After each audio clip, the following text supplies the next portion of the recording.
Bonsoir, bonsoir, le 153 sélection. Ce soir, on parlera de l'ambiance dans les stades et autour des stades. Plus précisément, vous êtes là.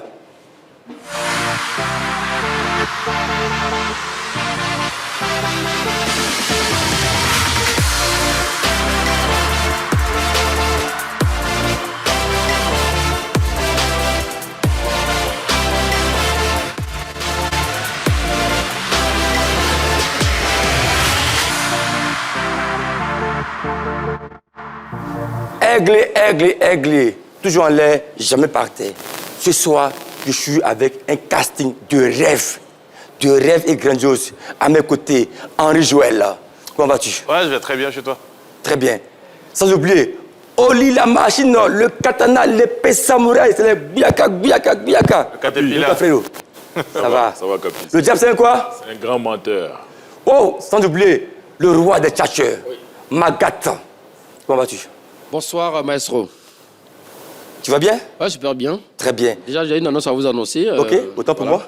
Le combat du siècle a eu lieu entre Oli et moi. C'est à quand? Hey, lâche pas. C'était hier.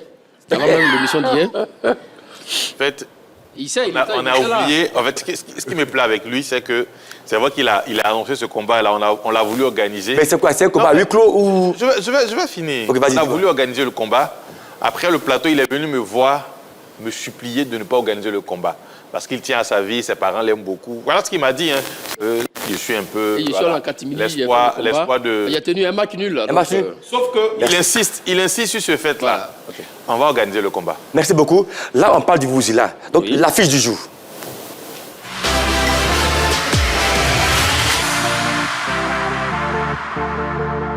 Ils se foutent de nous. La sélection se fout de nous. Ils se foutent de nous. C'est mieux, on va prendre les prisonniers. Pour jouer la canne pour la Côte d'Ivoire. Parce que je ne peux pas accepter. Le pays organisateur va perdre de cette manière. On peut perdre, oui, ça peut arriver. Mais avec le jeu là, nous-mêmes on va applaudir. Des supporters maso, comme on le dit, la Côte d'Ivoire en a. Des scènes captées les a souvent montrées amères et confus sous l'émotion de défaite des éléphants footballeurs. Ces images font le tour du monde et arrachent plus d'un sourire à bon nombre d'internautes et de téléspectateurs. Dans ce tohu-bohu au narratif triste se distinguent des supporters qui mouillent le maillot depuis des décennies. Les fidèles inconditionnels des éléphants, toutes disciplines confondues, que feu le président Félix Houphouët-Boigny appelait affectueusement les soldats du drapeau, sans jamais réchigner à la tâche, sans jamais montrer de signes de découragement ni de fatigue. On peut citer le maréchal Bassolé qui soutient Mordicus que son sang est jaune et noir, ou encore Dougou Tchana, protectrice à vie de l'aiglon vert et rouge. Au-delà des clubs, tous des supporters du Fanion national. Leurs voix se font entendre souvent à des milliers de kilomètres de la Côte d'Ivoire, seuls à crier dans des gradins et tribunes conquis à la cause de l'adversaire. Dans cette race de supporters, un nom résonne par sa discrétion et par son instrument. Trabi Youzan, ce gourou de Goïtafla qui a surpris le monde entier en annonçant qu'il était le créateur du Vuvuzela que l'Afrique du Sud a brandi lors de son mondial 2010 comme étant une relique zoulou. Téléspectateurs de la team de Maestro, accrochez-vous car tous les secrets du Vuvuzela vous seront livrés dans quelques instants. Bonsoir, Kouré, bonsoir. On parle du Vuvuzela. Et moi, Vuvuzela veut dire la Coupe du Monde en Afrique du Sud en 2010. C'est là que j'ai connu le Vuvuzela. Mais en fait, le Vuvuzela est né en Côte d'Ivoire. Le créateur, celui qui est à l'origine du concept du Vuvuzela, vient accueillir notre légende, Youzambi Trabi. Il peut applaudir.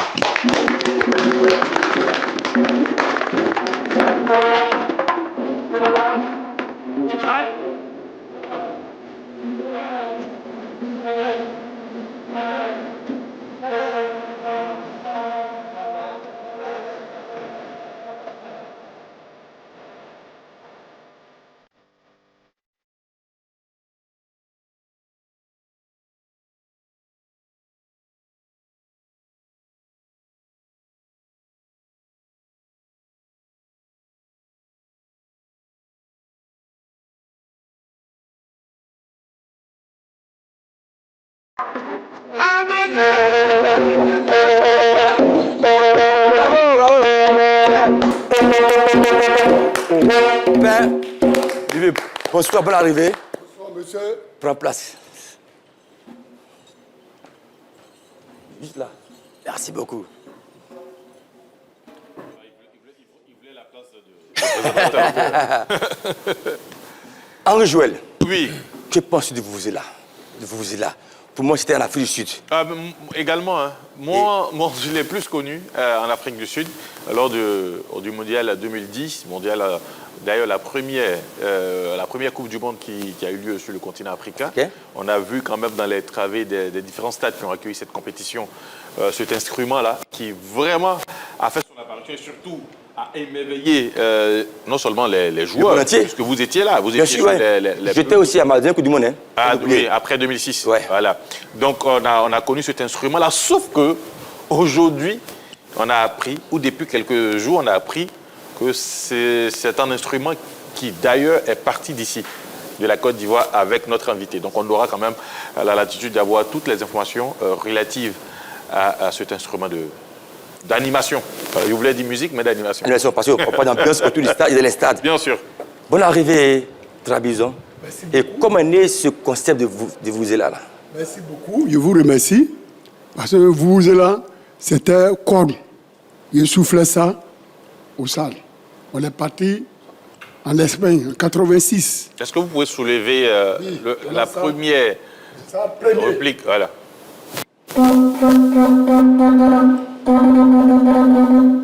Le premier, Vuvuzela, ça. On est parti en Espagne. Arrivé là-bas, on jouait basket, Coupe du Monde basket.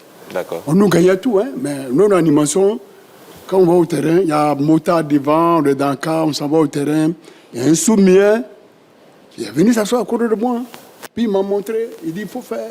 Mais je ne comprenais rien. Il ne parlait pas. Et puis il fait la main. Maintenant, il y a un homme d'ambassadeur qui est venu me dire non. Il dit de prendre ça comme souvenir. Et il a pris quand il a soufflé. Voilà, c'est venu depuis 86. On est venu à Abidjan. Contre Orlando Piragues aussi, c'était à nous, on a animé, où on a vu comment ça s'est passé ici. Ils ont pris photo, tout. Moi-même, j'ai pris pour envoyer un Libanais de faire, il m'a dit d'envoyer 1 million pour faire la maquette. Alors, il a laissé tomber. Aujourd'hui, jusqu'à présent, on dit maintenant, c'est rien qui a envoyé. Mais c'est normal. C'est comme on lui dit, ton papa a payé le terrain, et c'est lui qui est venu construire. On dit, c'est lui qui a construit. Et toi, tu as construit, ou c'est ton papa qui a payé le terrain. Sinon, ça vient, Afrique. J'ai pris ça en Espagne. Mais à la base, c'était une corne. Ça, là, c'est lui qui m'avait donné ça. Sinon, moi, je suis venu partir à ça.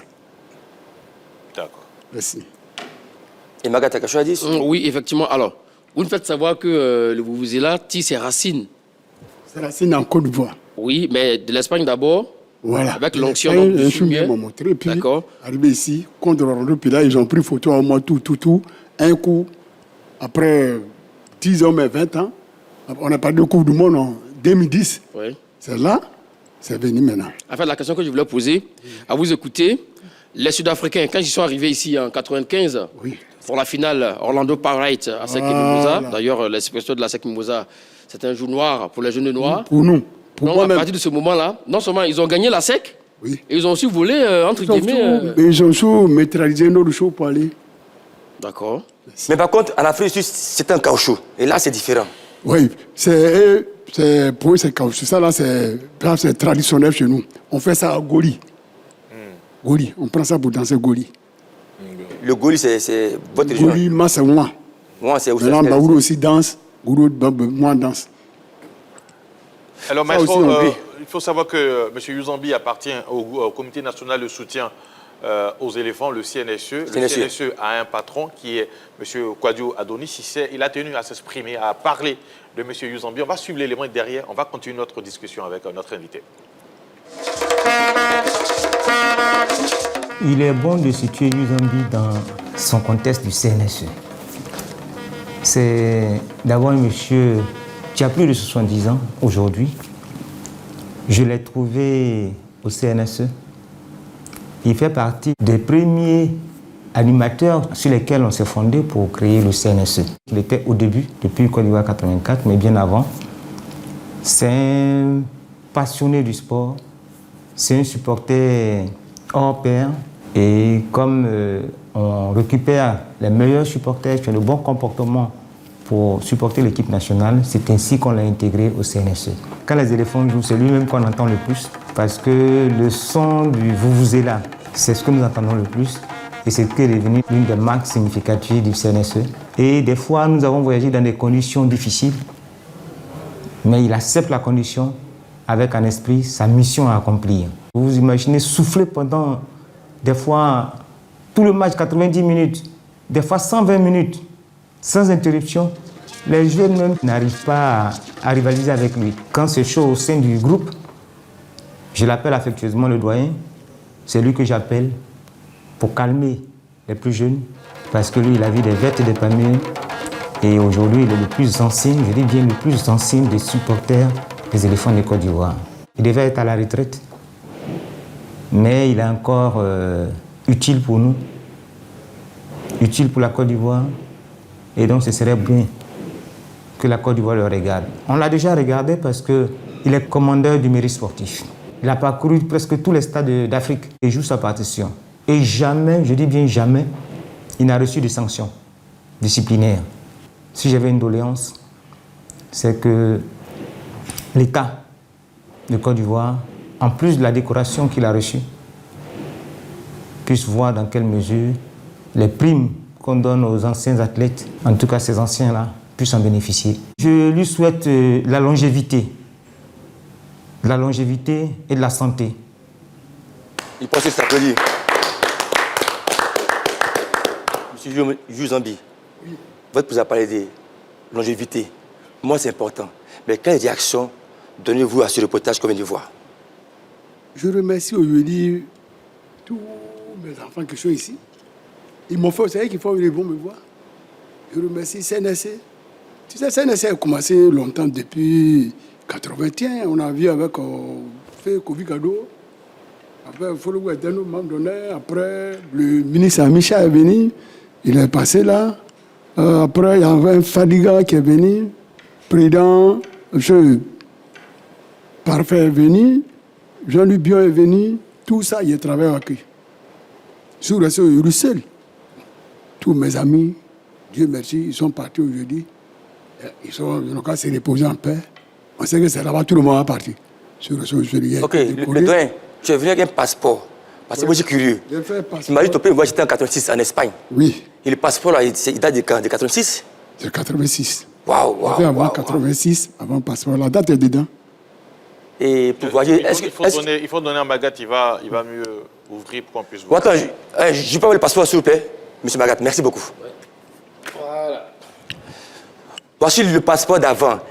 Combien il coûtait avant, à l'époque? 5 000. 5 francs CFA pour faire un passeport. Voilà. Attends, je vais mettre la photo du vieux. Je pense que voici le vieux. Là, il a beaucoup de cheveux. Hein? Très jeune, très beau. OK. Dans le doyen, parce qu'il est juste à côté de moi. Et votre premier voyage en Espagne, comment c'est passé? Il fallait un visa, comment c'est passé? Oui, voilà. Il y avait un visa. Visa, tout. On est arrivé là-bas. Quand ils nous avaient vus, ils étaient étonnés parce qu'ils ne voyaient pas beaucoup de noirs. À l'époque, c'était Youssou, on l'appelait diamant noir. Ils ne voyaient pas beaucoup de noirs, même par fini, il y avait l'air de piscine, ils disaient, il n'y a pas un pied dedans.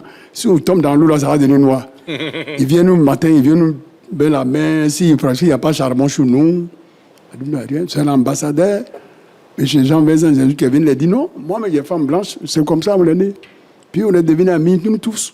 Ouais. Le frère de Zampus de M. Zensou. Voilà, c'est lui qui était ambassadeur là. Mais généralement, quand il n'y a pas en Espagne, à cette époque-là, les gens cherchaient à rester en Europe. Vous n'avez pas pensé à rester là-bas? Ou vous avez tenté, vous n'avez pas pu? Non, on était bien, on a animé. Moi, il travaillait au Grand Moulin à l'époque. Quand il m'a comme ça, excusez-moi, c'est pas bien. Il bouge là, mon patron me prend en charge, il me fait tout. Et c'est ça qu'il y avait sur dans le comité aujourd'hui. Et ça, c'est très bien. Je pense qu'on va... Quand on est resté ailleurs, on est venu, tout va bien. Mais ils ont voulu que quand on va au terrain, on nous gagne. Nous, le basket, on ne pouvait pas gagner américain. Le vieux, vraiment, tu es doyen. On marque une pause, on parle de la publicité maintenant. Afro-Basket 2025 au féminin. La fête du basketball africain, c'est sur la 3. À 3 points.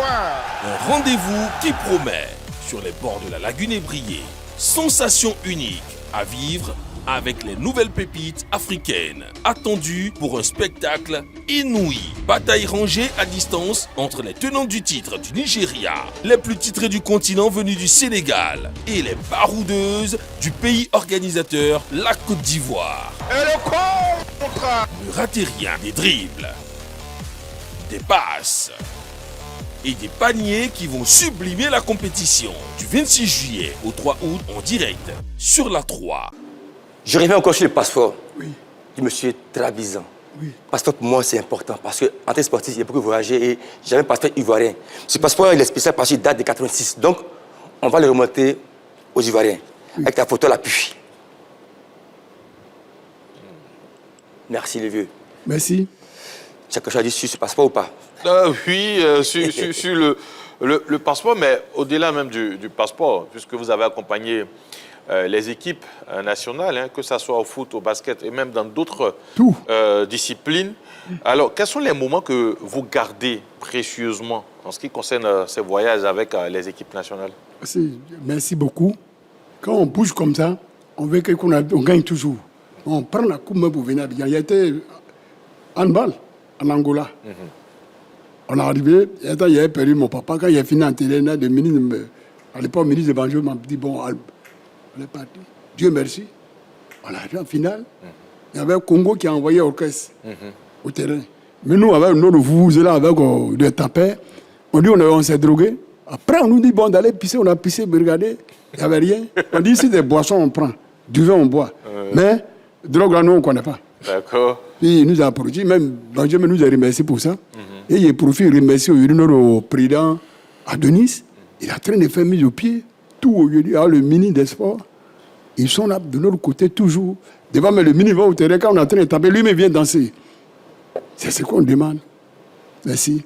Mais c'est vrai que je veux savoir, c'est un comité d'ambiance, mais est-ce qu'il y avait un leader? Parce qu'à l'époque, il y avait les troupes à port, les bambas, les gabichos. C'était un groupe d'amis, et c'était quoi la différence d'âge? Parce qu'ils pensent que c'est professionnel. On était tous. Nyawa aussi, tous ceux. Oui, on était tous les amis. Les Nyawa, on se visitait, on se fréquentait tous. Mais je suis les doyens, c'est Troupa qui était vieux plus que moi. Sinon, tout ça là, c'est juste les doyens. Mais est-ce qu'il n'y a pas de polémique entre vous? Non, il n'y a pas de polémique. Si il y a 5 Africains jour là, on s'engueule après, moi qui ai fini, mais c'est Troupa, il vient chez moi. Okay. Lui, il habitait à Koumassi, après, il a payé maintenant la maison à Yopougon, il est parti maintenant à Yopougon. Mais Oli, toi, en tant que sportif, quel gars pense sur le fait qu'à chaque match, il y a des supporters qui apportent de la joie, de l'ambiance, qui motive? Toi, tu es un sport un peu divisé entre guillemets. Il veut dire que pour nous, c'est différent, c'est un sport collectif. Mais là, tu vois l'ambiance, tu vois les vuvuzelas, ça donne du bruit et ça permet à un athlète de se surpasser. Quel regard porte là-dessus le fait que l'ambiance est importante pour un sportif? Non, mais c'est très important de se sentir soutenu, tu vois. Je pense que nous, chez nous, on va dire que c'est le deuxième homme ou le quatrième homme, parce qu'il y a le coach et un assistant. Et quand tu vois que dans les tribunes, il y a un comité de supporters qui est là, qui pousse, ça fait toujours plaisir de se sentir poussé, encouragé, tu vois. Et voilà, c'est quelque chose de découvrir que le papa, il a traversé le temps, parce que là, j'ai vu les photos avec le président Oufoué, avec tous les ministres qui sont passés, des ministres des Sports. Il a traversé le temps, il a fait tout ce qu'il a fait. Il soutient la Côte d'Ivoire sportive depuis les années 80. C'est exceptionnel. C'est exceptionnel. Je pense que quand même, on peut l'applaudir. Parce que pour moi, il s'est sacrifié son temps, sa passion. Mais le doyen, il veut dire, est-ce qu'il y a quand même des faits, comme je dis, anecdotes qui t'ont marqué pendant tout au long de ta carrière en tant que supporter de la Côte d'Ivoire? On fait tout pour comme ça. On fait tout parce qu'on est avec l'équipe nationale. Il faut tout faire. Une fois qu'on arrive au terrain, on ne doit pas penser à rien. Il faut taper. Même si tu es malade, il faut taper. Après le match, tu t'en fais ta maladie à la maison. Le doyen, tu as fait toutes les finales de Côte d'Ivoire. Oui, oui. Est-ce qu'il y a une finale qui t'a marqué? Je veux savoir, un fait qui t'a beaucoup plu pendant ta carrière sur le plan sportif. Merci beaucoup. Voilà. Ça m'a marqué parce que notre président actuel, c'est un gagnant. C'est-à-dire, il a joué 5 finales. 5 finales, lesquelles on peut savoir? C'est-à-dire, Sénégal, 92, c'est normal. 92, Gabon, Égypte, encore Guinée Équatoriale, Côte d'Ivoire. Donc, ce copain, tu étais 92. Ouais, il était avec nous, Gabon, en 2012, où on fait la finale. C'était là-bas à vous. C'est vrai. Après, en 2006, c'était avec nous. Voilà. Maintenant, il veut savoir, dis-moi, un fait qui t'a marqué. Tu as dit, waouh! Tout, on a gagné, tout rugby, mais c'est ce qui m'a marqué. Première fois, c'est cette année Côte d'Ivoire, là. Wow. 2023. Parce que c'est bon.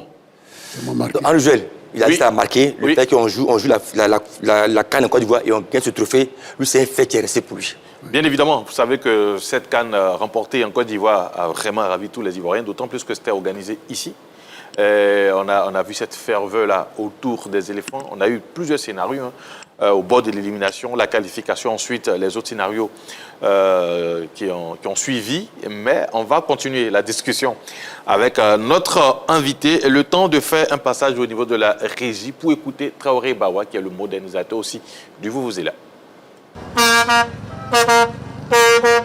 C'est un son qu'on reconnaît entre mille. Long, vibrant, parfois agaçant, mais toujours vivant. Le Vuvuzela, cette corne sud-africaine popularisée en 2010, a depuis conquis les stades africains. Mais Abidjan, un homme l'a transformé. Il ne l'a pas juste amélioré. Il en a fait un symbole, un art, une arme de fierté. Son nom, Mamadou Traoré. Il a façonné le Vuvuzela du futur. Voici l'histoire d'un souffle nouveau. Voici le souffle d'Abidjan. La découverte du Vuvuzela, c'est notre doyen Trabi Youza. Il sifflait d'abord la corne. Après, ils sont allés au Maroc. Le ministre Fologo leur a trouvé des Vuvuzela en laiton. Il est venu, il sifflait. Il m'avait donné 20. Voilà. J'ai partagé à ceux à la SEC qui voulaient siffler. Voilà. Après, j'ai vu que c'était important. Je suis reparti. Ils m'ont donné 100. Et j'étais large. J'ai même donné au comité féminin AFESI. C'est moi qui ai révolutionné. Tellement que j'étais dévoué. Quand on siffle, les gens sont contents. Deux fois même, je vais même dans des grands restaurants. Avant d'entrer, quand je siffle, on dit mais c'est qui même qu'il continue de siffler. Qui continue de siffler, il n'est qu'à venir. Asseyez-vous, monsieur. Prenez un plat, c'est déjà payé. Quand la Côte d'Ivoire joue, beaucoup d'Ivoiriens s'en procurent. Et au terrain, on siffle ensemble. Même à la SEC, j'avais formé des jeunes, ils ne viennent pas assez, mais ils sont là. Quand on a besoin d'eux, on les appelle, ils viennent. Quand vous êtes à 2, 3, 4, le son encore est bon. Par rapport à quand tu es seul. Il y a des tandems. Quand il siffle, pam, pam, pam, lui, il répond. Papa, papa, papa, papa. Si vous êtes nombreux, il y a un qui entonne et puis les autres répondent. Et c'est très bon.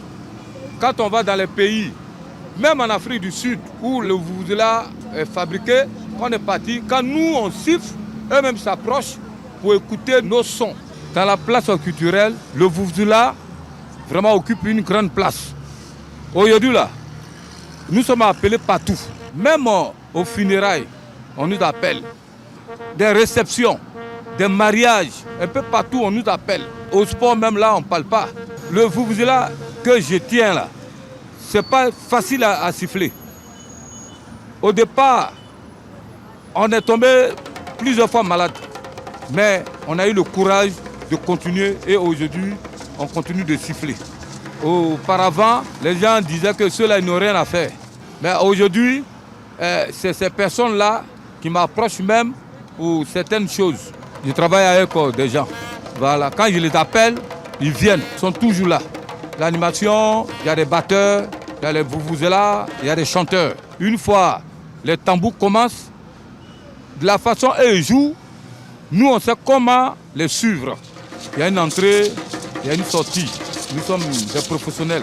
On collabore avec des artistes. Surtout Trabi Youza, il est plus sollicité que moi.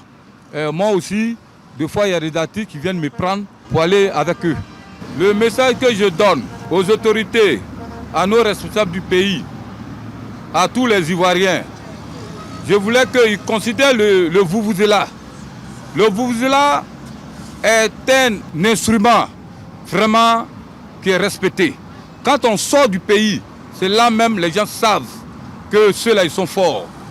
À 2, 3, quand on siffle au Maroc, en Afrique du Sud, en Guinée équatoriale, les gens s'approchent pour nous regarder faire. Ils nous donnent même des cadeaux. Donc, vraiment, aux Ivoiriens, à tous ceux, vraiment aider pour que le Vuvuzela, même si ça doit aller jusqu'à UNESCO, voilà. Le Vuvuzela, c'est un bon truc. C'est ça même qui m'a envoyé même à la Mecque. Je lui donne le temps aussi de faire son travail. Parce que je lui dis, dans la vie, chaque personne a sa motivation. Moi, par exemple, j'ai mes activités. Donc, quand lui aussi a ses activités, je dis, il n'y a pas de problème.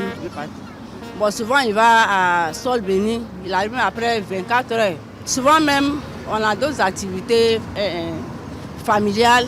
Il vient et dit, ah, on m'a appelé d'aller siffler. Je dis, il faut partir, c'est ton travail. On ne joue pas avec le travail, il faut partir. Même le jour même de notre mariage, il m'a appelé, c'était où il va gagner ou bien. Il m'a dit, j'ai dit, il n'y a pas de problème, il faut partir. En tout cas, il prend beaucoup son travail au sérieux. Moi, en tout cas, si les autorités pouvaient l'aider pour qu'il évolue dans ça, ça me ferait plaisir parce qu'il ne joue pas avec son travail. Il considère le travail même que son domicile. Son métier, on aime ça, avec ses habillements, tout. Quand on le voit à la télé comme ça, on est contente, on rit. En tout cas, c'est bien, on l'encourage. J'ai envie de faire comme lui. Un simple tuyau, un peu de plastique, beaucoup de bruit.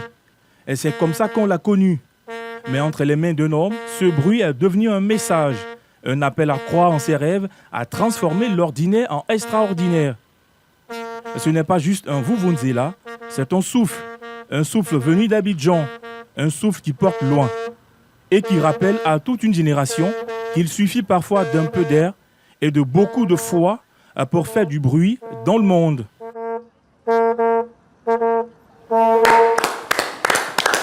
Respect, considération. Et moi, j'ai quelque chose en cœur. Aujourd'hui, le vuvuzela attribué en Afro-Sud Magat. Quel regard porte-toi sur ce fait-là? Bon, je pense que ça doit revenir à la Côte d'Ivoire. Parce que, vu l'historique, il a parlé de 86, après 95. Ensuite, là, comme le dit aussi également l'élément avec Mamadou Touré. Donc, on voit que l'effet chronologique prouve que c'est la Côte d'Ivoire qui a inventé donc, cet instrument. Donc, je pense que l'UNESCO, parce que qui gère la culture et la science voilà, dans le monde, ça doit revenir à la Côte d'Ivoire. Quels sont les moyens pour qu'on soit attribué à la Côte d'Ivoire? Mais justement, il faut des démarches auprès du ministère de la Culture, voilà, et de la francophonie de notre pays. Ensuite, après, bon, comme l'a dit aussi également, il faut peut-être des témoins de l'époque également qui prouvent qu'effectivement, ça vient donc, de notre terre natale. Mais j'avais une question rapidement pour ne pas oublier. On va vite. Parce que lors de la CAN, ça vous a beaucoup marqué. Il y a un son qui a fait vraiment bouger la CAN en Côte d'Ivoire, le coup de marteau. Le début de la chanson, il paraît que ça vient de voir vous là. Merci beaucoup. C'est quand on nous s'ouvre lui, on est là, pam. Et il en effet, pam. C'est ça le petit où il a appris pour faire son son. Mais il a reçu beaucoup d'argent. Plus de 700 000 euros, 400 millions de francs. Est-ce que vous avez reçu quelque chose? Non, le vieux a fait ça avec il a été fort plus que nous. Voilà. C'est comme ça, hein, toujours. Il a été fort plus que nous. Et puis, j'ai parlé, mon président, Denis, m'a dit, non, il faut le laisser comme ça. C'est rien, c'est un de nos petits. Il le connaît, c'est bon. Et quand ton président parle, tu ne dois pas laisser parole de ton président parler. D'accord. Alors, Maestro et les autres, on continuera bien sûr de discuter avec notre invité. Le temps de se penser, de se rapprocher de Oli la machine pour nous parler de sa rubrique.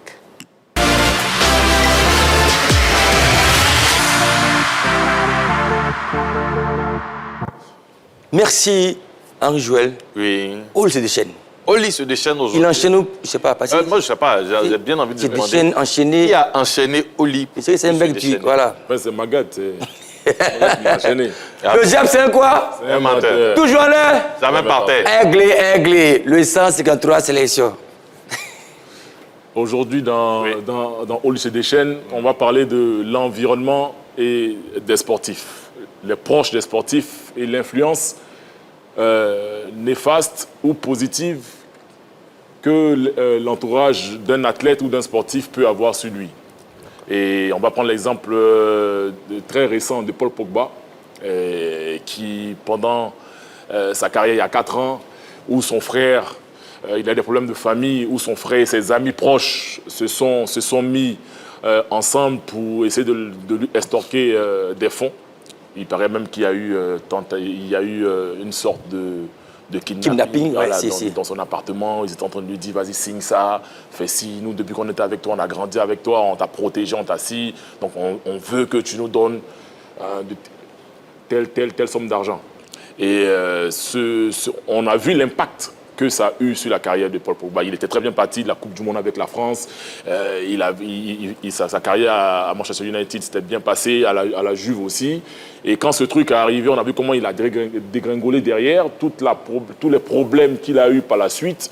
Et ça montre que l'entourage d'un sportif, c'est très important pour lui. Il faut un équilibre autour d'un sportif, que ce soit familial ou les amis, et tout l'environnement qu'il y a autour. Et quand ce genre de choses se passe avec les membres de la famille et les très proches, les amis, c'est très problématique pour un sportif et pour la suite de sa carrière.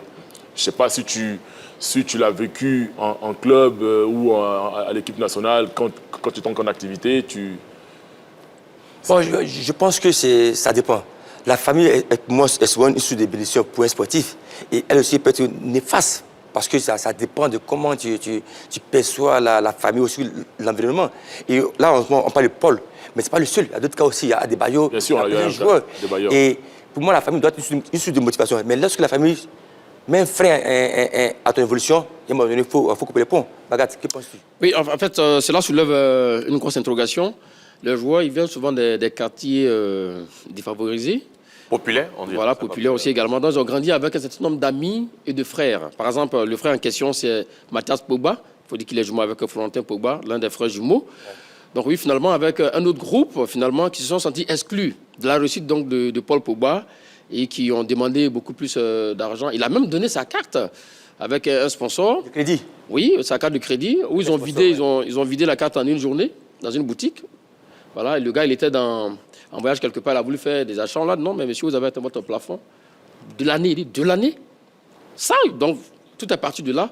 Et comme vous l'avez dit, la famille, elle est importante, c'est vrai, mais souvent aussi également, il faut effectivement aussi mettre les petits points, voilà, comme on le dit, parce que, finalement, Paul Pogba, ça a vraiment éteint sur sa carrière. On a vu le garçon, il n'est plus libre quand il est sur le terrain. Bon, il pense à, est-ce qu'il va dormir ce soir? Parce que, bon, voilà, il y a un kidnapping qui se résume à son frère et ses amis. Bon, finalement, ça a traîné un peu la famille au niveau des tribunaux. Il y a eu Paul Pogba a pris un avocat, son frère aussi a pris un avocat, il y a eu des sanctions, il y a eu des choses. Bon, voilà. L'un mis dans l'autre, je pense que la famille des joueurs doit soutenir les joueurs. Voilà. Je pense que merci Bagat, merci beaucoup pour l'intervention. On marque une pause pour la pub. Tu me l'as promis, Jésus, accorde ma victoire, Jésus. Tu me l'as promis, Papa, accorde ma victoire, Jésus. Salut à tous, je suis le chanteur Boniface et je vous invite à suivre Échauffement du lundi au vendredi sur la 3. Salut, je suis JP de Bambou. Suivez Échauffement du lundi au vendredi sur la 3. Échauffement assure du lundi au vendredi à 18h sur la 3. La 3, nous offrons 3 fois plus de musique, 3 fois plus de sport. C'est vrai, on parle de football, mais dans le sport en général, c'est plus que souvent ça arrive. Et Paul n'est pas le seul. Et comme le football, c'est un sport de paix, de cohésion et un sport populaire, donc forcément, on vient des quartiers populaires. Donc, en grandissant, avec la réussite, forcément, on pense à la famille qui est importante. Et pour Paul, l'image que j'ai en lui, lorsqu'il signe à Monaco, c'est l'âme coulée. Et ça, moi, ça m'a fait fondre au cœur. Et l'image était tellement touchante. Et franchement, chapeau à lui. Je pense qu'il est un défi à relever encore. Oui, il vient de très très loin. Déjà, il faut savoir que quand il était à United, la fin de son aventure à United ne s'est pas très bien passée, puisque au niveau des performances, ce n'était pas trop ça. Donc, il repart à la Juventus de Turin. Ensuite, il y a ces problèmes-là qui arrivent, ces problèmes extra-sportifs avec son contrôle au niveau de son contrôle antidopage, l'histoire avec ses frères. Donc, du coup, vous comprenez que quand on a traversé tout cela et qu'on arrive maintenant à trouver un club, puisqu'après, il y a cette sanction-là qui a été un peu réduite, quand on retrouve un club, quand on signe un nouveau contrat, forcément derrière, en y repensant, voilà, il y a toute l'émotion qui remonte. Mais en même temps, puisque chez nous ici, il y a eu récemment quand même une histoire assez intéressante où le frère aîné de Franck Kessié a décidé de lui dédier un livre, retracer un peu le parcours de son jeune frère, du début jusqu'à cette carrière où il a remporté la CAN avec les éléphants. Et je pense que c'est l'exemple parfait, je dirais, de l'entourage qui emmène des ondes positives à l'athlète. Et ça résume bien, hein, ça contraste même avec ce que la famille Pogba a vécu et surtout ce que la famille Franck Kessie vit en ce moment. Maintenant, derrière, comme vous l'avez dit, c'est pas, Pogba n'est pas le seul hein, dans cette situation. Il y a tellement de joueurs talentueux, mais qui, avec un entourage pas assez sain, n'ont pas eu la carrière escomptée. Moi, je veux parler, par exemple, du joueur français Hatem Ben Arfa, qui est sorti, qui faisait partie de la génération 87, avec Menez, avec Benzema et avec Nasri. À la base, c'était le plus talentueux. Tout le monde voyait un Ben Arfa, je dirais, celui qui allait avoir cette carrière-là assez réussie par rapport aux autres. Sauf que, et j'ai pu suivre par la suite un documentaire où ils ont évoqué ce problème d'entourage-là, où il avait carrément coupé les liens avec sa famille, mais il était plus avec son agent qui le conseillait, qui l'emmenait à prendre certaines décisions. Donc, que ce soit la famille proche, que ce soit ceux qu'on a eus dehors ou dans le quartier, leur apport, ou je dirais leur influence sur la carrière d'un footballeur peut soit le permettre de réussir ou de plonger. Donc, je pense que c'est très important de bien se faire entourer. Et je pense que c'est ce que Oli voulait évoquer aujourd'hui dans Oli c'est deux chaînes, puisqu'il était un peu fâché. C'est ça? Ok, moi, il pose une question à Oli.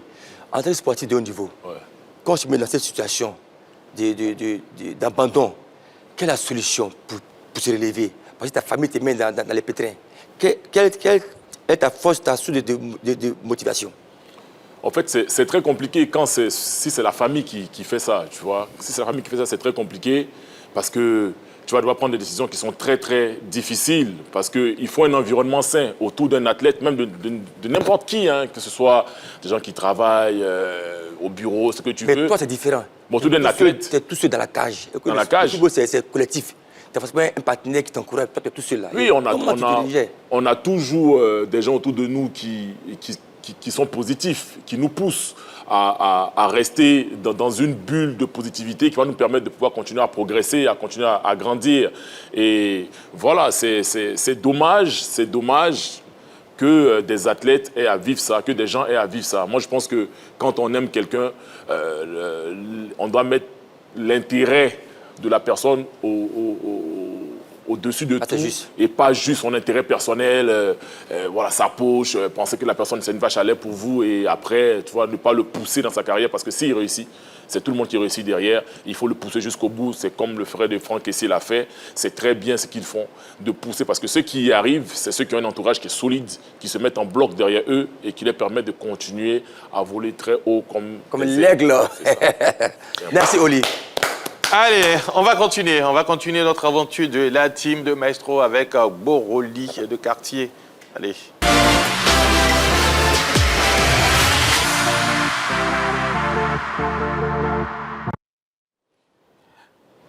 Henri Joël, oui. Boroli de Quartier. Boroli de Quartier. Les grains du quartier. Non, pas les grains du quartier. Boroli de Quartier, c'est ce qui se passe dans nos quartiers pendant ces vacances. Ça peut être des matchs, des tournois de foot, ou des tournois de basket, des tournois de lutte.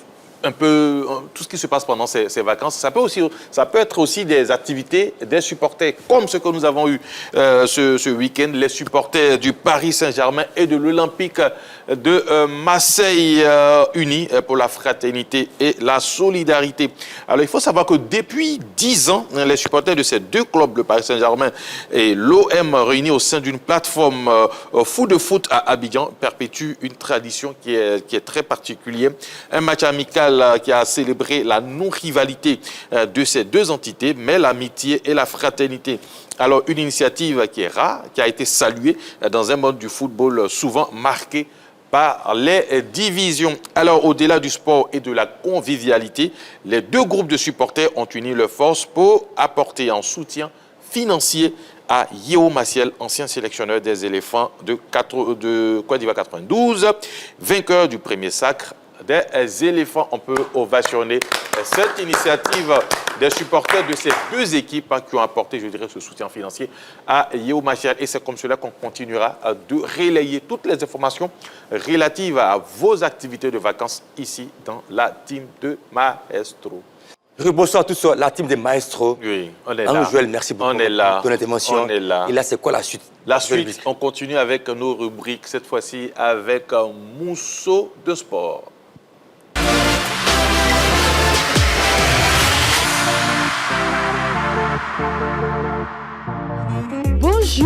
ici Carole, toujours en l'air, jamais à terre. Devinez où nous sommes. Des pneus. Et pourquoi cette tenue de sport? Ah, ça sent la force par ici. Oh, il y a des femmes ici, mais c'est super. Allons voir qu'est-ce que ces femmes font dans cet environnement très musclé.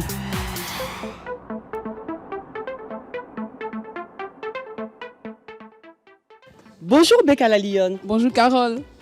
On va poser des questions très palpitantes. Ça te dérange pas? Non, on y va. Laisse-moi déposer d'abord ma charte parce que là, je suis assise. Vu tes muscles là, quand tu sors et que les gens te regardent là, qu'est-ce qu'ils pensent de toi? Ben écoute, les avis diffèrent et on est dans une génération où on n'est pas vraiment habitué à voir une femme avec autant de muscles et surtout en Afrique. Donc directement, on t'attaque physiquement, ils vont te dire t'es musclé, pensant que c'est une insulte, mais en fait c'est pas une insulte, c'est un fait, c'est une réalité et c'est un choix que moi j'ai fait d'avoir ces muscles. Super. Alors tu assumes pleinement ton choix?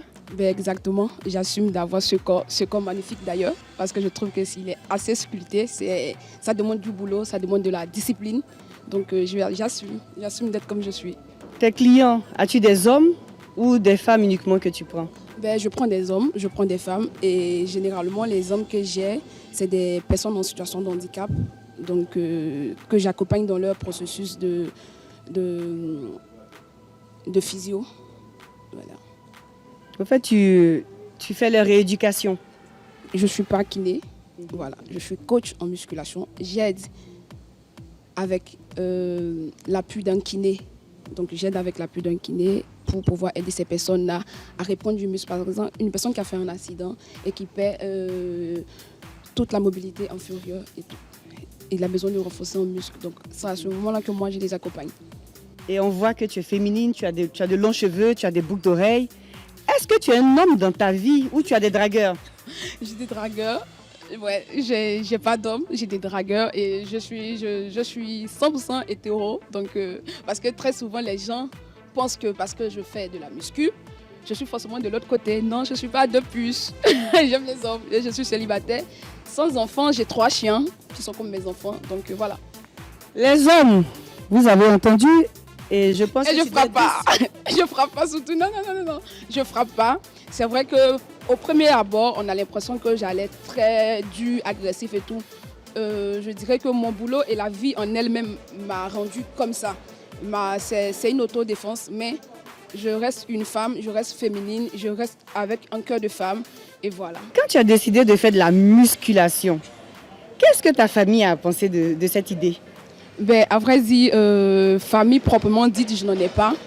Donc, mais ma mère adoptive, ma mère de cœur, elle m'a soutenue dans tout ce que je fais. Elle m'a dit, c'est vraiment ta voix parce que tu es très dynamique. Donc, je pense que tu as trouvé ta voix. Donc, voilà. Donc, sur ce côté, j'ai été accompagnée par ma mère de cœur et voilà, par mes amis. Super. Aujourd'hui, tu es coach sportive. As-tu des clients hommes ou les hommes ont peur de venir vers toi ou des femmes? Comment ça se passe, le coaching? Ben, généralement, en tant que femme, dans la musculation, on est souvent marginalisé par les hommes. Par exemple, moi, dans mon milieu, mes collègues, au début, ça n'a pas été facile parce que pour eux, ils se disent d'abord, une fille, qu'est-ce qu'elle sait en musculation? Généralement, les filles, on les voit plus dans la zumba, dans tout ce qui est danse et tout. Je suis la seule Ivoirienne qui ne sait pas danser déjà.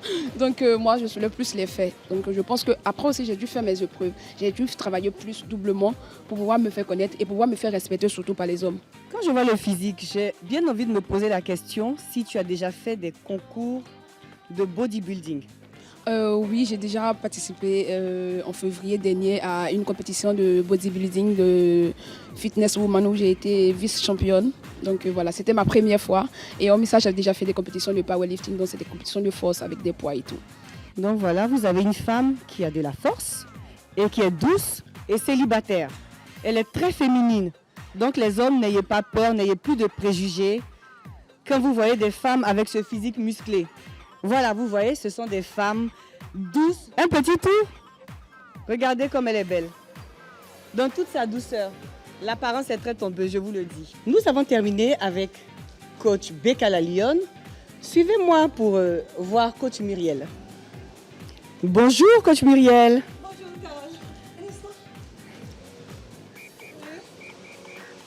Bonjour. Donc, vous êtes avec coach Muriel. Oui, c'est ça. Et vous êtes, c'est quoi votre discipline? En fait, je suis instructeur fitness, coach de muscu aussi. Je donne des cours collectifs un peu partout. Voilà. Tu n'as pas assez de muscles pour une coach qui fait de la muscu. Quand tu sors, qu'est-ce que les gens disent? Est-ce qu'ils ont le même avis que moi? Bon, oui, certaines personnes ont le même avis que vous, d'autres non. Effectivement, on pense que je suis assez fit parce qu'on fait pas le sport, chacun a ses objectifs en fait. Donc moi je fais le sport, c'est pas pour forcément prendre de la masse musculaire, c'est pour rester fit. Je veux un peu de gras, ça ne fait rien d'avoir un peu de gras parce qu'après il y a le foyer qui est là. Comme vous constatez, Becca, la lionne, elle a un physique musclé et coach Muriel a un physique féminin parce que elle, ses objectifs, c'est de rester féminine. Merci à nos deux coachs de nous avoir reçus dans leur environnement de travail. Rebecca, qu'est-ce que tu peux nous dire? Juste vous dire, je reste féminine avec ce beau corps d'athlète que j'ai. Ne jugez pas à l'apparence. Et puis mettez-vous au sport. Merci. Là, j'ai une question pour Oli. C'est vrai que l'univers du bodybuilding féminin en Côte d'Ivoire n'est pas assez développé. Ouais. Est-ce qu'il y a un championnat de ce genre de compétition? De bodybuilding? Ouais. Ouais, je pense qu'il y a un championnat de bodybuilding. Il y a même une fédération de bodybuilding, powerlifting, tout ça. Oui. Je pense que même Becca, je pense qu'elle a été championne là, récemment de compétition de bodybuilding. Oui, il y a une fédération. Après, c'est vrai qu'il n'y a pas beaucoup de femmes qui pratiquent le bodybuilding, comme elle le fait ici en Côte d'Ivoire. C'est un peu mal vu quand une femme fait de la musculation, comme elle dit, soulève le fer, tu vois. Les gens se disent que, ouais, mais toi, tu es femme, pourquoi tu soulèves, fer, tout ça, tu vas pas faire d'enfant, tu vas pas faire de trucs, ça n'a rien à voir. Le muscle, c'est ce qui permet de vivre longtemps. Ça, tout le monde doit se muscler. Que ce soit en salle de sport ou sans être en salle de sport, il faut se muscler. C'est important. C'est très important. Merci beaucoup, Oli. Et d'ailleurs, on va continuer avec une autre rubrique. Saviez-vous, cette fois-ci, on va s'intéresser au basketball. Il faut rappeler que la Côte d'Ivoire organise l'Afro-Basket féminin à partir du 26 juillet, ici sur les bords de la lagune Ébrié. On a décidé de faire un clin d'œil aujourd'hui au basketball avec les différents cartons. Alors, d'où est partie cette idée de créer les cartons? Patrick Dadier nous en dit plus.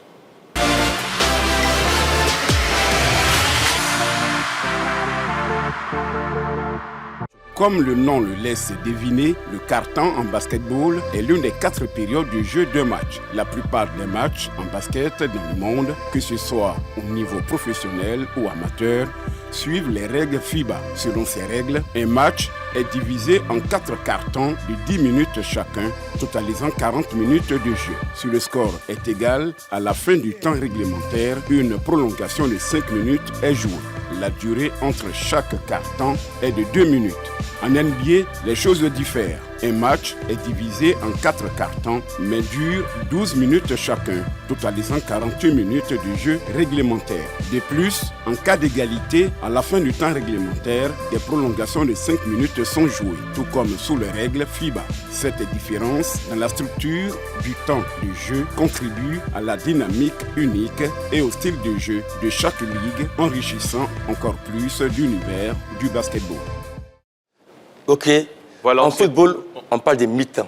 Au basket, il y a 4 temps. Oui, il y a aussi une mi-temps au niveau du basketball. C'est-à-dire, après les 2 premiers quarts-temps, on part à la pause. On part à la mi-temps, on revient, il y a eu un troisième on parle des 2 premiers quarts-temps. Chez nous, on dit 45 minutes. Mais c'est quoi les quarts-temps? C'est 10 minutes? Non, les quarts-temps, je dirais, on a compartimenté un peu un match de basket par quarts-temps. Okay. C'est-à-dire qu'on joue 10 premières minutes. En ce qui concerne les compétitions de FIBA, mais au niveau de la NBA, c'est 12 minutes. Donc, on joue ce premier quart-temps-là. Ensuite, on joue un deuxième quart-temps et puis on part à la mi-temps. Après, il y a un 3e et il y a un 4e quart-temps. Au football, aujourd'hui, quand même, il on a trouvé quand même des petites astuces hein, en ce qui concerne les pauses rafraîchissement. Je ne dirais pas que ce sont des pauses en tant que telles, mais on permet quand même de venir souffler un peu et puis de repartir. C'est vrai qu'au niveau de tous les matchs, on n'a pas cela, mais quand il y a cette forte chaleur-là, on met ce break-là pour permettre à tout le monde de s'oxygéner. Je pense qu'au basket, c'est plus codé, c'est plus connu, c'est plus formalisé avec les 4 temps, comme je l'ai dit, au niveau des compétitions FIBA. C'est 10 minutes et au niveau des compétitions de la NBA, c'est 12 minutes. Après les 2 premiers 4 temps, on part à la mi-temps et on revient pour jouer les 2 derniers 4 temps. Ok, merci Henri-Joël. Magat, le fait que la Côte d'Ivoire organise l'Afro-Basket féminin, toi en tant que le spécialiste des tchatcheurs, quel dégât portes-tu sur cet événement qui est grandiose pour la Côte d'Ivoire? Oui, la Côte d'Ivoire est un pays de basket. Hein. J'ai l'impression que les gens pensent que c'est maintenant qu'on découvre. Tout à l'heure, il parlait de 86, où on était au mondial. Donc, après, on a organisé aussi l'Afro-Basket en 2013 sur Corée Moïse, qui était vraiment une très belle réussite. Donc, oui, cet Afro-Basket féminin 2025 promet aussi également. Merci Bagat. Ça tombe bien, parce que demain, on recevra le président ivoirien de basketball. Le président de la Fédération ivoirienne de basketball, M. Moussa Diarra, voilà, qui est en même temps le président du comité d'organisation de l'Afro-Basket que la Côte d'Ivoire accueille. Donc, il sera sur notre plateau demain. On va parler de tout ce qui est comme organisation autour de cet événement. C'est ça. Ok, merci beaucoup. Merci au doyen, Yam Trabizan. Merci beaucoup pour ta passion, ton envie d'apporter ce soutien à la Côte d'Ivoire. Merci encore pour tout ce plaisir d'être avec nous. Merci à Magat, sans oublier Oli la machine, Henri-Joël. Mais une très bonne nouvelle. La CAN au Maroc sera diffusée sur la LTI en direct pendant les 1 mois. Les gars, c'est applaudi. Bravo. Merci à tous.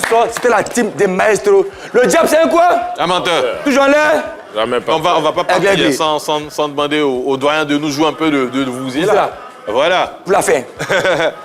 Ouais, il veut pain.